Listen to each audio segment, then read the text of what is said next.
మన deputy CM Pawan Kalyan గారు వారాహి అమ్మవారి దీక్ష చేస్తున్న విషయం అందరికీ తెలిసిందే.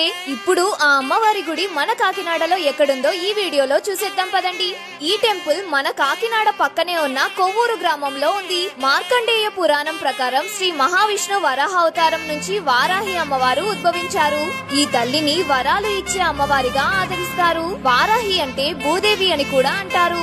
ఆలయ చరిత్ర విషయానికొస్తే లక్ష్మీ ప్రసన్న అనే ఆవిడ తనకు తన అన్నయ్యకి ఆరోగ్యం బాగాలేనప్పుడు ఆరోగ్యం కుదుట పడితే గుడి కట్టి విగ్రహం ప్రతిష్ఠిస్తాను అని మొక్కుకున్నారు. తను అనుకున్నట్టే అమ్మవారి మహత్యంగా వారికి తగ్గిపోయింది. ఇక వెంటనే ఆలస్యం చేయకుండా తన ఇంటి ముందు గుడి కట్టి వారాహి అమ్మవారి విగ్రహాన్ని ప్రతిష్ఠించి మొక్కు చెల్లించుకొని ప్రతిరోజు పూజలు చేస్తున్నారు. ఈ తల్లి మహత్యం వల్ల ఇక్కడికి వచ్చిన ప్రతి ఒక్కరి కష్టాలు పోయి సంతోషంగా ఉంటున్నారు. కోరిన కోరికలు కూడా నెరవేరుతున్నాయి. ఇలాంటి మరిన్ని విషయాల కోసం ఫాలో కాకినాడ కబుర్లు.